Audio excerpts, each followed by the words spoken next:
make sure you're clean. All right, how's that? Okay, it looks good. What is going on? What is up, YouTube? Now listen, man, we are here in Las Vegas once again. Just taking a little bit of break from driving. Getting, sometimes you get tired from driving. But last night we played. I don't know why I keep saying we. I think because I'm French or I'm a team player. Or maybe both. You know how the French say it all the time. It's like we played a little bit last night, and we went to Ballys. I played okay, for the most part. I don't think I did anything really crazy. So I believe I was put in a couple of tough spots. But other than that, man, wasn't a bad game. Pretty decent game, if you ask me. So it's just tight. It was the Trooper's right. Trooper. I don't know if any of you guys watched the Trooper, but he says Tuesday is the worst night in poker. Or, yeah, the worst night in poker in Las Vegas. So, I don't know. I'm starting to believe that. So, I was at the Venetian, right? And then there was like 9 people waiting. I said, you know what, man? They could have started another table, but I guess they didn't have another dealer available or whatnot. So, I walked across the street and went to Ballys, and Ballys had about 2 or 3 people on the waiting list, so I got on that list, and then I was getting ready to walk to the Aria, and the Aria had like 7 people on the waiting list, so it's just, I was like, you know what, I'm gonna stick around with Ballys, and then 10 minutes later, I got a seat at Ballys, and I picked the wrong table, or whatever they call them, the floor guy. He was like, okay, you can choose either this table or that table, you pick a seat. So I guess I chose the wrong seat because everybody in there is pretty tight, So anyway, let's talk about these hands, man. So this first hand we're going to get into, we look at Ace Jack of Spades from Under the Gun +3. So Under the Gun opens it up to $8, and I wanted to raise, but this is one of my early hands, and the position, I'm not really digging it, so I just went ahead and called. I was gonna 3-bet it, but I went ahead and just called. So, and then 2 people behind me called, so probably a bad idea to just call. Probably just go ahead and 3-bet that. But we take a flop of 6-4 and Jack, and 2 hearts. So decent flop, but it could be dangerous. So the pre-flop raiser checked to us, and I decided to bet $18, and everyone else folds. So we were in that first hand. That was the very first hand that we were in. So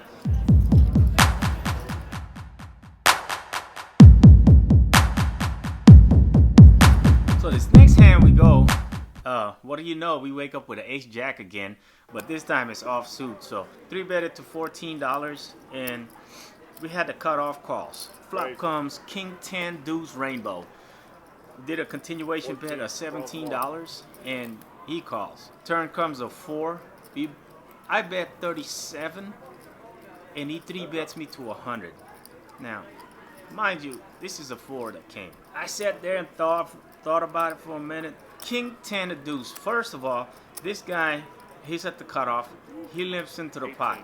He started the pot maybe 500 effective, and at this point, I want to say I was in about 10 or 15 minutes into the game, so I don't know much about the guy. I do know that he likes to play his position, so that one thing I noticed about him. So I put it together in pocket pair, maybe low pocket pair, maybe trying to hit that flop, and he didn't hit the flop. And when I bet, he calls, and maybe he hit that turn, pocket 4s, maybe. That's the conclusion I came up with that he had. I don't think I could call the 100 with a bluff. I don't have much to show for. So It was. I don't think I was ever calling here, especially after a 3-bet of 100. You know, I think it was a pretty good fold. I don't think it was a bluff, and you will see at a later hand that it wasn't a bluff. You know, it's just he is tight aggressive.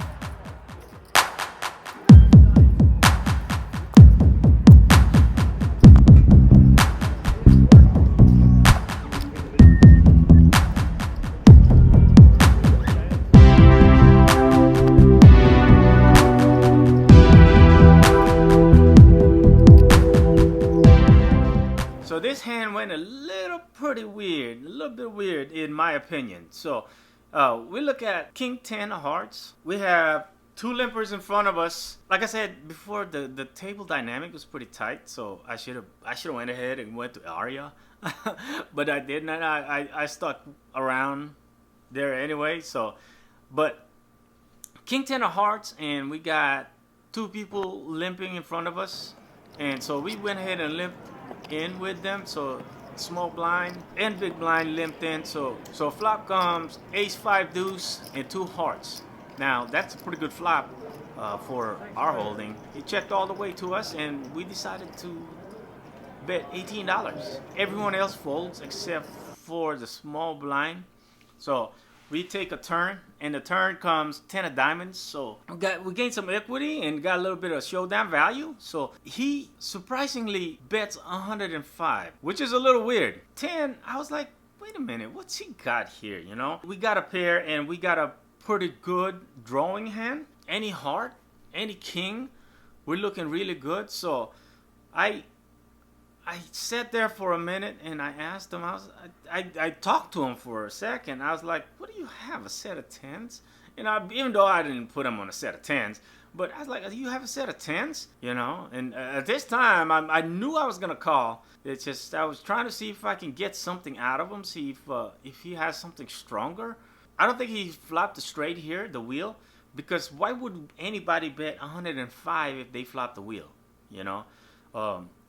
If he got the heart, we got the second nuts to the heart. So if the heart come on the river, we have the second nuts to the heart. So nevertheless, I thought about it for a second. It took me about a minute, and I made the call for 105. I make the call, so that puts me all in, and then he flips his card. He actually had ace king.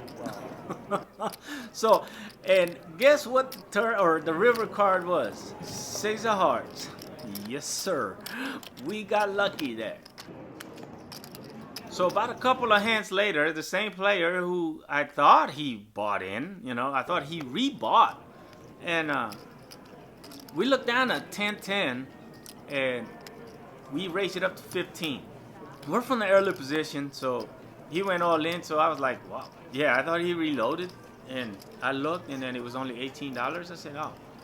I gotta call. I gotta put in $3, and then we got the 10 of clubs. He had queen deuce off. Why? I don't. I think he was pretty tilted at that moment when when I pulled the king 10 of hearts on him and called him with the 10, and he bet 105. 105 was a little weird there, but he had queen deuce off, and I called, and the flop all the way to the river came four clubs, and he didn't have 1 club on him.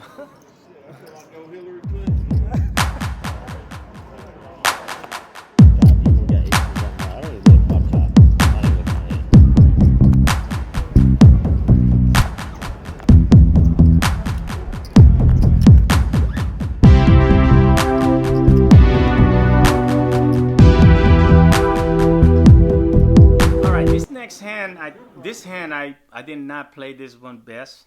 You know, I missed an opportunity here. We look at 5-5, and we are in the middle. For some reason, these cards are always coming in the middle. We need to change seats. We need to go like 4 seats back to the left so we can get these cards at a good position. I bet $8, and everybody folds except for the button, and he calls $8. This is how tight it was, you know. Even the big blinds, after somebody calls $8, there's $16 in the pot, and he's already got $2 in there. He's got to put $6 more, and he folds. The flop came 5 ace king. So I check, and the button bets $10. I call, the queen came, I check. This time, I thought he was gonna fire it again. He's tight aggressive, very tight aggressive. This is the same guy that I ran into that on that three when I bet 37 and he three bet me 100. So, but he checks the queen and then the jack come on the river. That's value on this hand because now we got four cards to the straight out there. So it's no point in betting. It really isn't. If I was to face a really big bet, I think it's a fold. I think that's an easy fold, you know. So, but I check, and surprisingly, he bets $10, and it's an easy call. So I called, and he showed ace jack, so he made 2 pairs. So this next hand, we run into this same guy again. We're at the early position, and he's at the cutoff. So at this point, he's about 900 effective. Yeah, he's been stacking up. He's been stacking up his chips. So he definitely plays straightforward. You know, I don't think at this point I had no doubt that I made the right fold when he 3-bets me when that 5 came. So, or that 4. Yeah, it was a 4. Anyway, this hand we look at ace jack off. Ace jack, I'm not particularly thrilled about ace jack, and in this session ace jack has definitely failed us. So we look at ace jack, we bet $8 and everybody folds except for the cutoff calls. So we take a flop of 6-6 jack rainbow. So I continue to bet. I bet $12 and the cutoff calls, and the turn come 5 of clubs. Now we got 2 clubs on the board, which nothing at this point. I'm not really worried about anything really. So I bet $18. You know, he's not gonna get no free card, and to my surprise, he 3-bets me to 45. So at this time, I'm putting in a tough situation. This is the 3rd time that this guy I clashed with this guy, and he 3-bets me to 45. I had to call. We take the turn, and the turn comes queen of clubs. We have ace jack. We got top, and there's the board paired, and now we're facing a queen on the river. So I was thinking maybe 5-5. I was thinking like pocket 5s, maybe 6-7, 6-5. I don't think a 6-5 would bet there. I think he got concerned with that club came on the turn. So if he had the holdings of 6-7 here, 6-7 suited, let's say 6-7 of spades, calls the $8, right? And if you can notice, the wheels are spinning here. They don't. The gear ratio is not that great. That's why they're not spinning too fast. So anyway, if he was holding like 6-7 of spades, you know, would he 3-bet me on a 5 of clubs? Possible. But we got 2 clubs now. I was thinking I made a really good fold here. I don't know. You guys let me know. Now that I thought about it some more, I think I made a bad fold. So it was bet 18. He calls 18 from the cutoff. We take a flop of 6-6 jack rainbow, and then 5 of clubs came. I don't think he's holding a 6-5 here.